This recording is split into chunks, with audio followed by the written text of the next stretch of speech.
Bonjour à toutes et à tous, j'espère que vous allez bien. Je m'appelle Tukoto Thierry de la chaîne des Visionnaires. La chaîne a pour but de promouvoir l'entrepreneuriat et l'investissement en Afrique. La chaîne ici a pour but de promouvoir les épices, les essences, les cultures de rente, ainsi que nos produits forestiers non lignés. La chaîne ici a pour but de retracer mon parcours entrepreneurial. Car il y a de cela 7 ans, j'ai embarqué femmes, enfants, frères et sœurs dans une aventure entrepreneuriale sur le domaine agricole avec pour mission de produire, transformer et puis marketer. La chaîne aussi a pour but de vous partager comme ça mes difficultés sur le domaine entrepreneurial et de vous partager aussi, voilà, comment est-ce que j'ai fait pour moi relever de ces difficultés. Car je suis parti d'un constat comme quoi les Africains ne partageaient pas assez de leur réussite. Donc, dans la vidéo d'aujourd'hui, déjà, si tu es nouveau, si tu me vois pour la première fois, je t'invite à t'abonner en appuyant sur le petit bouton rouge et en cliquant sur la petite cloche afin d'être notifié des prochaines vidéos. Donc, dans la vidéo d'aujourd'hui, il est question de parler de l'huile de palme. Oui, l'huile de palme, le thème aujourd'hui, c'est la vérité, rien que la vérité, je dis tout. Ah oui, je vais parler de l'huile de palme. C'est quoi l'huile de palme? C'est ça l'huile de palme. Donc, depuis quelques années, nous avons constaté qu'ici en Occident, en Europe, partout, dès que l'huile de palme est diabolisée, l'huile de palme est traitée de tous les maux. C'est l'huile de palme qui est au sujet de déforestation, c'est l'huile de palme qui détruit la faune et la fleur, c'est l'huile de palme qui cause des problèmes de santé. Donc j'aimerais un peu lever le voile à mon petit niveau, lever le voile en tant que citoyen, en tant que consommateur, parce que oui, c'est une huile que je consomme, hein, elle est sur diverses formes. Hein. Et vous l'avez comme ça sur l'état fraîche, vous avez comme ça aussi sur cet état-là. Donc je vais détailler dans au fil de l'eau. Donc reste jusqu'au bout de cette vidéo afin de pouvoir aussi te dire que fais ton point de vue. Je ne sais pas quel est ton point de vue sur l'huile de palme. Je sais que le point de vue général, c'est que l'huile de palme voilà, l'huile de palme, elle est mauvaise. Donc, je vais essayer d'apporter un plaidoyer voilà, concernant l'huile de palme. Et j'espère qu'au bout de cette vidéo, je t'aurai te dire, voilà, je t'aurai informé parce que c'est ça le but de la chaîne en fait.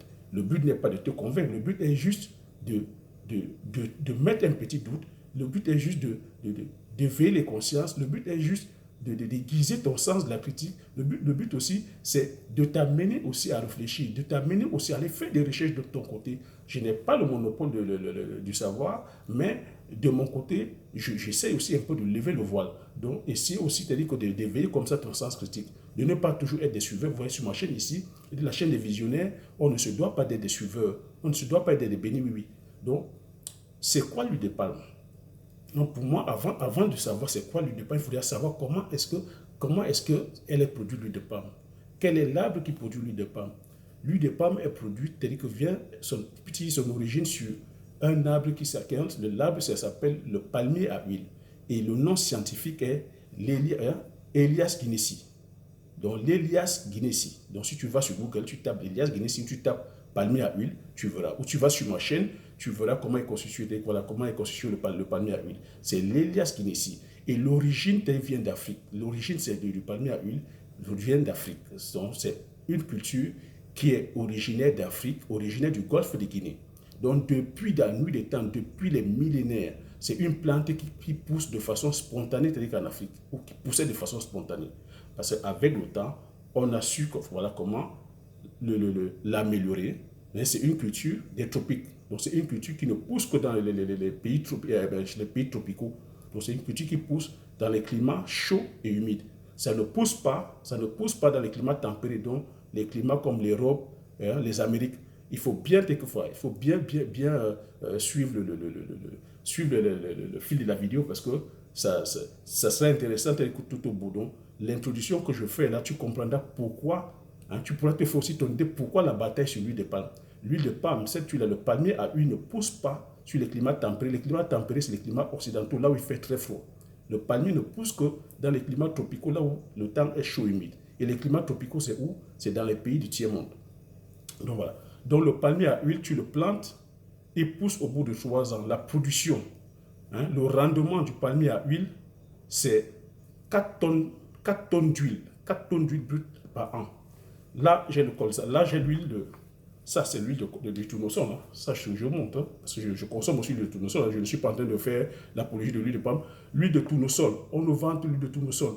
Le tournesol, en termes de rendement sur le tournesol, à l'hectare, c'est 0,65. 0,65. L'huile de palme. l'huile de palme est à 4 tonnes d'huile. Donc, quand on parle de déforestation, la première chose, c'est Greenpeace. Hein, c'est Greenpeace qui a apporté le débat sur la place publique. Comme quoi, l'huile de palme était mauvaise, parce que voilà, il y avait des orang-outans qui mouraient, il y avait voilà, c'est mauvaise pour la santé. Et on a déformé, on a dit l'huile de palme est mauvaise pour la santé. J'aimerais qu'on m'explique, parce que là, je lève le débat, où est le rapport entre l'environnement et la santé? Parce que quand on parle de la santé, cette huile-là, en termes de qualité organoleptique, c'est une huile qui est meilleure. Ça c'est l'huile de palme naturelle. Hein. Elle n'a pas été raffinée. Elle se produit de façon naturelle, sans additifs, sans colorant. C'est produit à chaud. Donc, quand c'est produit à chaud, donc ça veut dire que ça a été clarifié. Là, c'est produit à froid parce que c'est la graine fraîche, c'est du liquide encore. Donc, sans produit additif, c'est sans colorant. Voilà cette huile. Et l'huile que les agros... bon, là, nous sommes encore sur le plan voilà, de l'environnement. Donc, ici, j'ai 4 tonnes d'huile. Là, j'ai 0,65. Quelle est l'huile qui détruit plus? Quelle est l'huile qui est gourmande en termes de superficie? Je pense que si on parle de déforestation, c'est cette huile, c'est l'huile de tournesol qui est gourmande en superficie. Donc, il serait plutôt bénéfique pour nous d'utiliser, c'est-à-dire que l'huile de palme, parce que l'huile de palme n'est pas gourmande en superficie. Et quand on parle sur le thème environnemental, le palmier à huile, c'est une culture qu'on plante une fois. Tu la plantes une fois, tu ne la replantes plus. Elle est pérenne, c'est une plante pérenne. Elle reste comme ça plus de 100 ans sur place. Et le tournesol, l'huile de tournesol, comme l'huile de colza, comme le soja, c'est des cultures annuelles, c'est des cultures de saison, où à chaque fois, il faut venir remuer le sol, il faut venir récolter. On ne laisse rien parce que même les déchets sont des fourrages. On va nourrir les animaux. Alors que sur le palmier à huile, tout reste sur place. En termes écologiques, je vais vous égrener. Donc, reste jusqu'au bout, reste jusqu'au bout de la vidéo, écoute la vidéo attentivement. Là où tu ne suis pas, tu peux peut-être pause, tu reviens. Hein, ou revois la vidéo plusieurs fois. Sur le plan environnemental, l'huile de palme, le palmier à huile, c'est une plante qui préserve l'environnement parce que sur le palmier à huile, tout est utilisable sur le palmier à huile. De la palme, lorsque à la fin de cette vidéo, va sur la chaîne, tu verras que les travaux les récoltes dans la palmeraie, lorsqu'on élargue, l'élagage, c'est les palmes qu'on coupe. Les palmes restent que sur place. Donc, les palmes le palmier a eu en termes de biomasse, la biomasse reste sur place. Et on sait que c'est le carbone qui est efficace, c'est-à-dire que voilà, pour la lutte contre les effets de serre. Donc, le carbone reste. Lorsque tu récoltes ça, c'est le régime de palmier. Donc, lorsqu'on finit de traiter le palmier, les rafles retournent au champ comme engrais naturel. Ça, c'est d'une. La végétation au sol, il n'y a aucun problème. La végétation, vu que c'est une plante pérenne, il y a des herbes qui poussent, il y a voilà, tous les minéraux, la microbiologie du sol n'est pas perturbée parce que les insectes, les vers de terre, les fourmis, chacun trouve son compte dans la biomasse, alors que le colza et le tournesol, chaque fois, il faut remuer le sol. Donc, à qui profite ce crime? On nous a parlé de l'agroalimentaire, on parle sur le plan de l'agroalimentaire. D'où vient le danger? D'où vient le problème?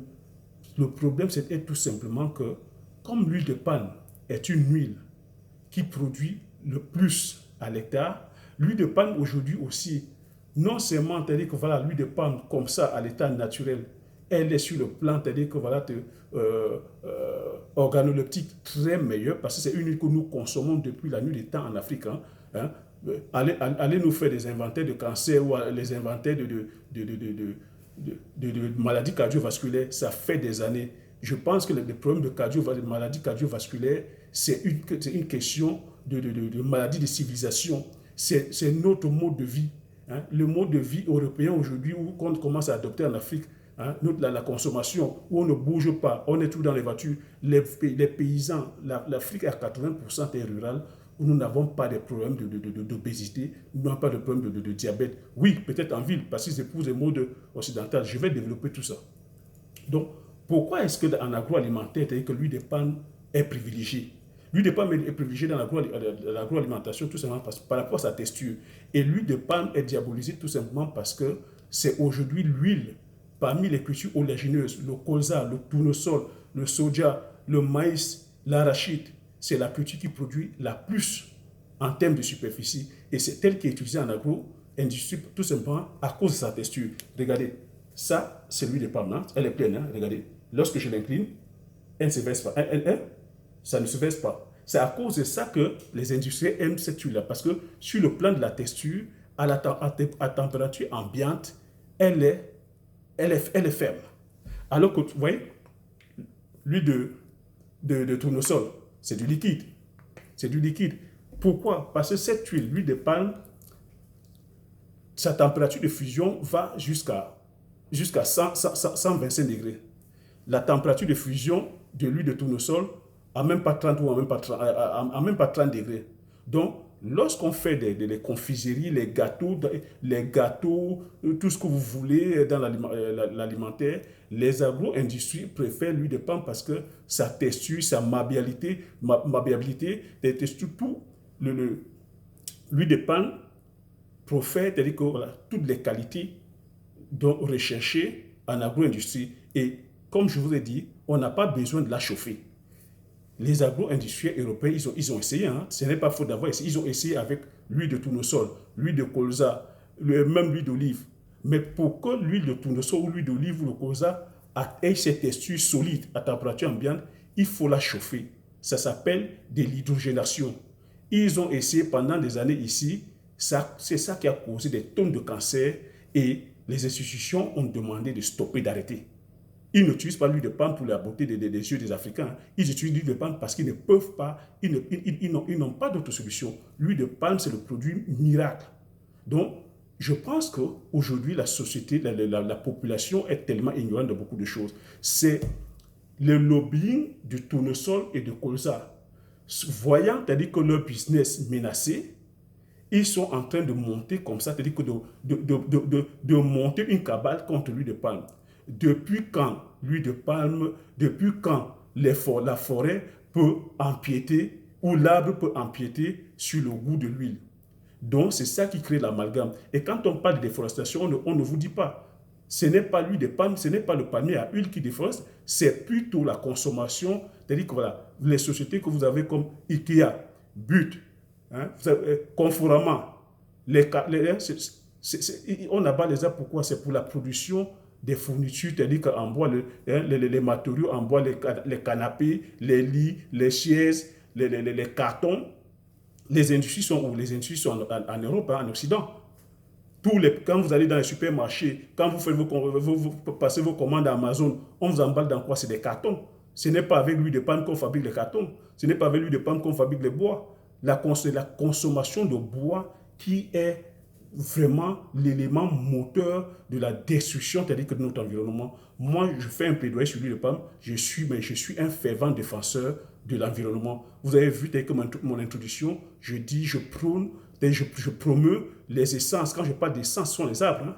Quand je parle des épices, ce sont des grands arbres. Quand je parle de ginseng, de pébé, de coulatier, de petits colas, de bitacola, tout ça, ce sont des arbres. Et c'est des arbres que j'ai plantés chez moi. C'est-à-dire que dans ma parcelle, j'ai comme ça plus de 10 000 ou 15 000 arbres plantés. Donc, je suis un fervent défenseur de l'environnement. Je sais de quoi je parle. C'est plutôt du lobbying.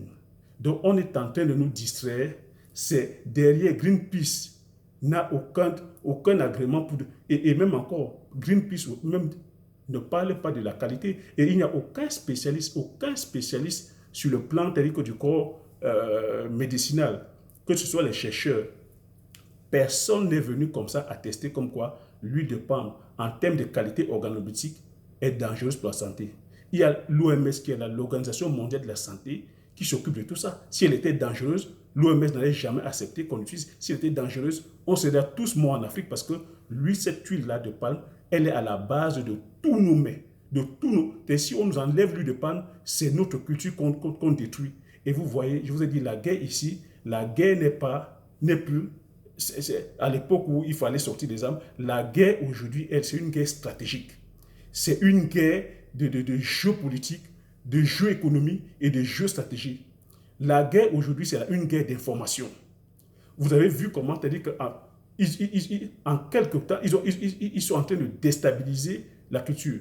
Donc, là, aujourd'hui, sur le plan social, je vous dis, si en tant que citoyens, nous laissons faire, si en tant que citoyens, nous ne sommes pas avisés, informés, si en tant que citoyens, nous ne savons pas faire les bons choix, ça, c'est des choix qui vont vraiment nous mener tout droit au mur. Parce que sur le plan social, ça, c'est une culture qui nourrit des millions de familles en Afrique. Je parle du Cameroun, c'est des millions de Camerounais. En Côte d'Ivoire, au Ghana, au Niger, tous ces pays où le palmier à huile est cultivé, c'est des millions. En Indonésie, aujourd'hui, en Indonésie, c'est des millions d'Indonésiens. L'Indonésie a eu sa croissance, l'Indonésie a eu son développement grâce à cette culture. Donc, vous voyez que pour une petite erreur pour une mauvaise erreur d'information, pour une erreur, pour une information mal placée, c'est toute une population, c'est tout un peuple qu'on peut détruire. Parce que moi, je parle en tant que producteur, je sais ce que ça apporte, je sais la part de contribution, je sais l'impact que j'ai dans la communauté, je sais l'impact que d'autres investisseurs ont.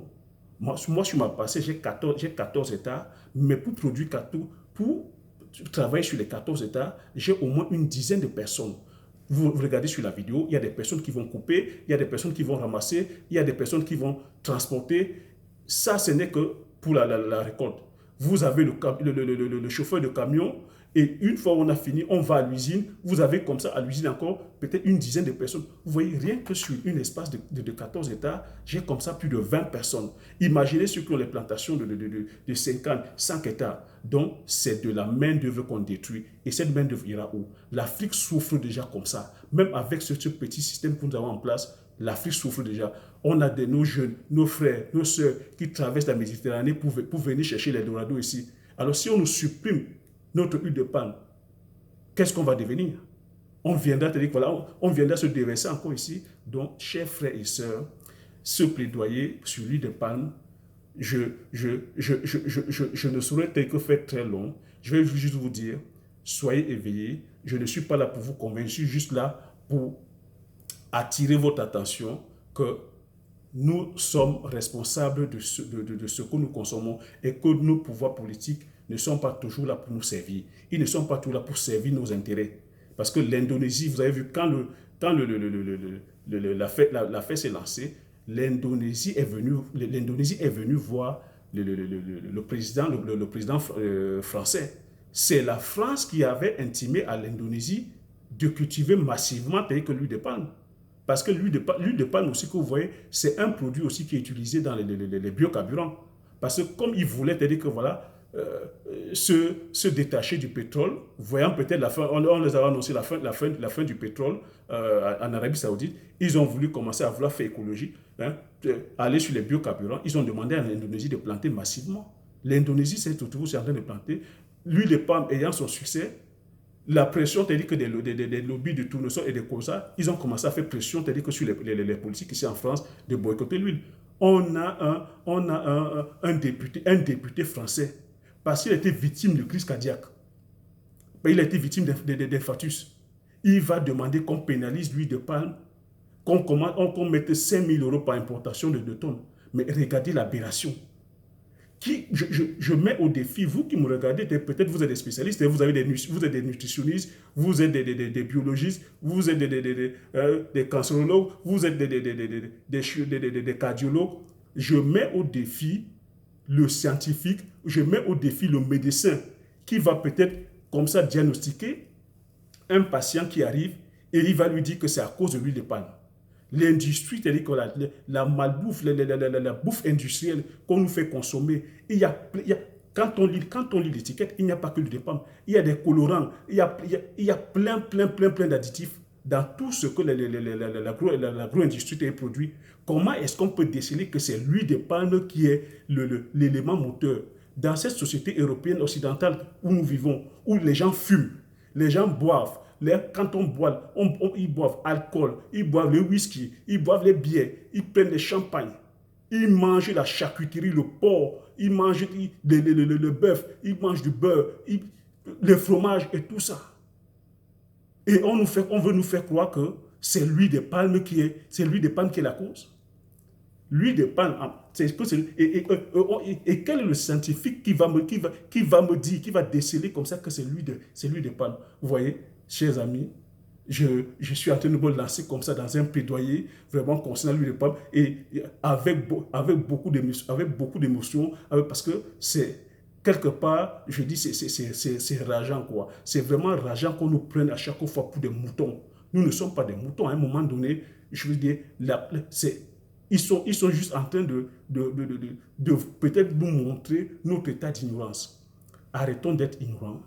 Parce que c'est ça, c'est le président, c'est l'ex-président américain qui avait dit l'ignorance coûte cher. Et je pense que l'ignorance est en train de coûter cher. Chers amis les visionnaires, chers amis internautes, réveillons-nous. Ça, c'est un plaidoyer sur l'huile de palme. Et je parle avec émotion parce que, vous voyez, c'est quelque chose qui ça me sort des tripes. Hein? Le député qui dit il faut mettre. Donc, il a un infarctus, il est gros, il ne voit pas que c'est son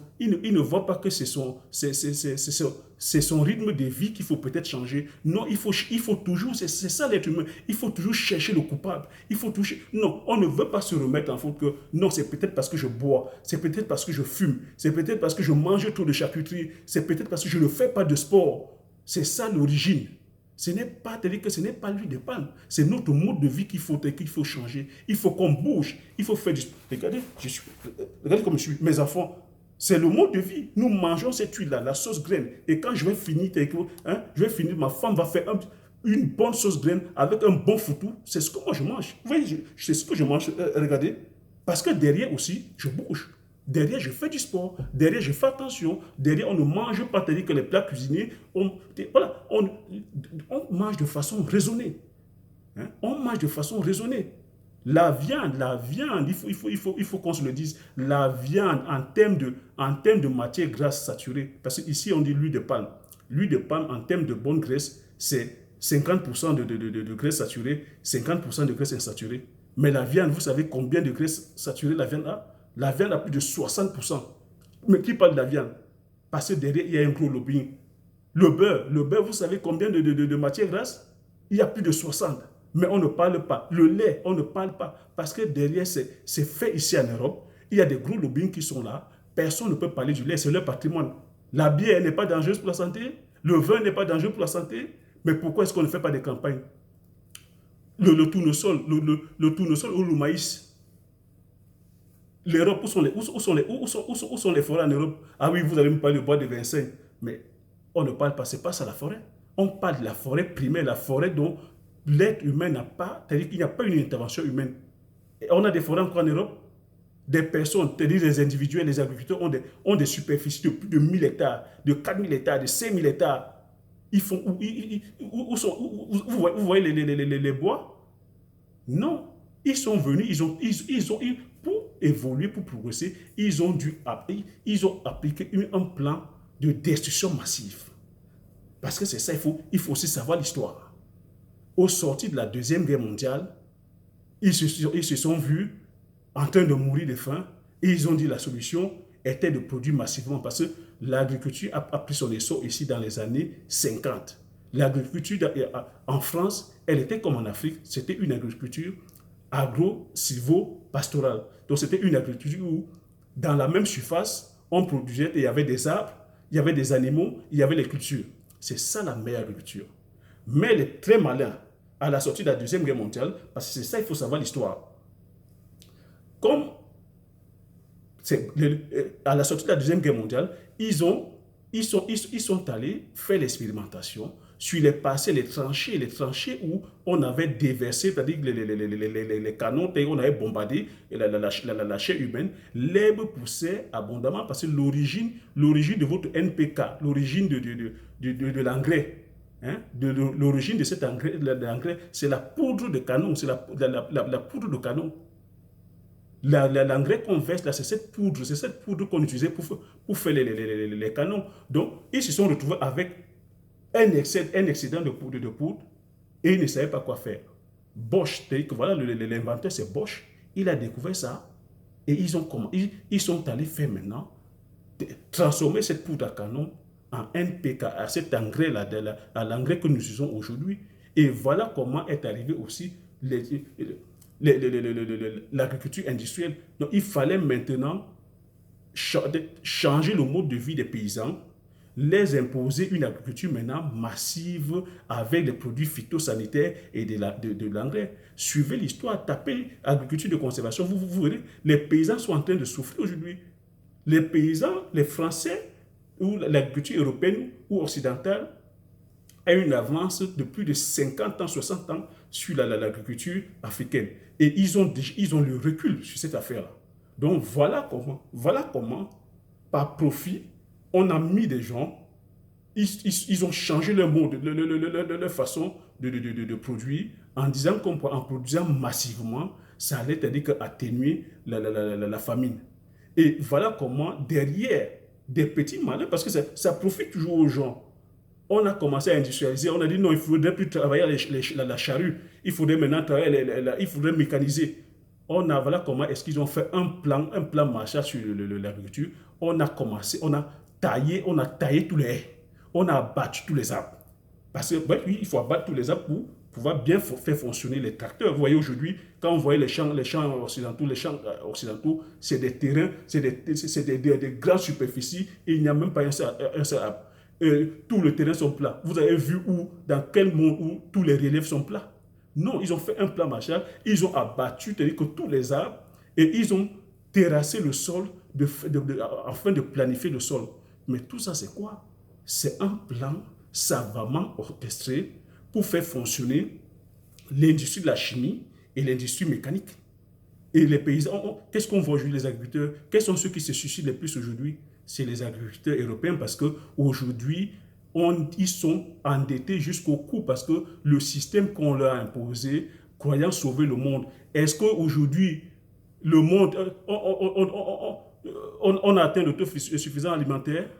Non, on continue toujours à mourir de faim. Mais ici, qu'est-ce qu'on voit? On jette tous les jours que Dieu a créé des tonnes et des tonnes de nourriture. Est-ce que cette industrie-là, est-ce que cette façon de produire, ça apporte un changement? Non. Oui, peut-être un changement pour certaines personnes. Donc, faisons très attention, soyons très vigilants, chers internautes, soyons très vigilants, chers visionnaires. C'est pour ça que j'ai créé ma chaîne. Hein. Je parle peut-être comme ça de façon un peu très engagée parce que c'est un plaidoyer solide pour lui dépendre. Donc, j'espère peut-être t'avoir apporté un peu de lumière. Le but ici était juste un peu de t'éveiller, de te titiller et de t'amener aussi, toi aussi, c'est-à-dire que voilà, à avoir l'esprit critique, à penser différemment, de ne pas toujours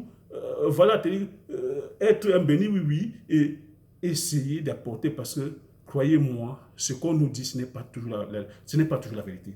Et nos savants scientifiques, vous avez vu, l'expérience nous a montré que beaucoup de scientifiques sont payés par les grands groupes afin de faire des recherches qui vont au sens de ces groupes-là. Beaucoup de scientifiques, ce n'est pas un secret. Aux États-Unis, c'est ouvert, ici, partout. Ils sont financés par les grands groupes afin d'apporter des résultats positifs moyennant c'est-à-dire que moyennant finance. Ce n'est pas caché. À qui est-ce qu'on ment? C'est nous. C'est nous. Aujourd'hui, on nous parle plutôt du sucre. Il y a quelques années, c'est le sucre qui était le diable. Mais aujourd'hui, les scientifiques sont en train de lever le voile que ce n'est pas la matière grasse qui est le démon, c'est le diable, c'est le sucre qui est le diable en question. Donc, voilà une petite recette que je vous donne. Si vous avez des problèmes de poids, vous avez des problèmes sur le plan de l'IMC, faites tout simplement une petite restriction sur tout ce qui est sucre raffiné. Tout ce qui est sucre industriel, vous allez voir, c'est-à-dire que le changement, ce n'est pas la matière grasse. Et les mêmes scientifiques, le docteur Haas fait des recherches, le docteur Haas aussi, il est célèbre, il est célèbrement connu. Il fait des émissions télé en direct. Et il a dit, l'huile de palme est très bonne pour non seulement que pour tout ce qui est des problèmes cardiovasculaires. L'huile de palme, je ne vais pas vous détailler ici, a des tonnes et des tonnes de bienfaits sur le plan de la santé. C'est riche en bêta-carotène. Le bêta-carotène, c'est-à-dire que ça nous permet quoi? Ça nous permet d'avoir une bonne vue. C'est riche en matière oxydante. On l'utilise dans la cosmétique. l'huile de palme, c'est une huile qui est bénie de Dieu. Elle est utilisée sur tous les produits de consommation, les produits cosmétiques et même des biocarburants. Donc, c'est une huile où on n'est pas prêt de s'en passer. Celui qui va trouver de l'huile qui pourra remplacer l'huile de palme, ben, j'attends. Et moi, j'ai peut-être mon petit scoop, mais désolé, le produit vient encore d'Afrique.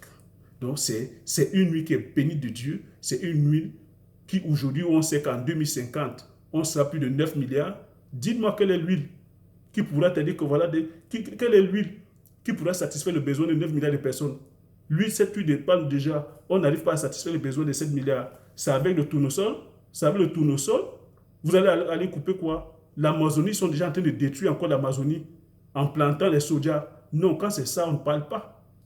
Bon, chers amis internautes, je ne fais pas trop même pour m'emporter. J'espère que mon plaidoyer t'aura illuminé. Si mon plaidoyer t'a illuminé, tu n'as qu'un geste à faire, à t'abonner, afin que la communauté puisse grandir et afin de pouvoir comme ça à chaque fois apporter des sujets, des sujets comme ça d'actualité qui nous passionnent. Et j'aimerais aussi avoir ton avis concernant l'huile de palme. Avant cette vidéo, quel était ton avis? Quel était ton avis sur l'huile de palme? Est-ce que tu la consommes? Est-ce que tu ne la consommes pas? Est-ce que tu savais comment est-ce qu'elle était produite? Si cette vidéo t'a édifié, si cette vidéo t'a plu, je te demande de t'abonner et de partager autour de toi, de partager massivement autour de toi, afin que d'autres personnes puissent être aussi informées. Et liker, parce que mettre beaucoup de likes, je veux beaucoup de likes pour que YouTube aussi puisse bien référencer cette vidéo et comme ça, que je sois aussi, voilà, c'est-à-dire que, voilà, mis en avant par rapport à YouTube. C'est pour ça que je demande toujours de liker. Donc, je verrai, c'est-à-dire que le nombre de likes, je vais interpréter le nombre de likes par rapport à mon plaidoyer sur l'huile de palme. Donc, je veux un maximum de likes pour l'huile de palme. Merci, je vous dis merci et à la prochaine vidéo. Ciao.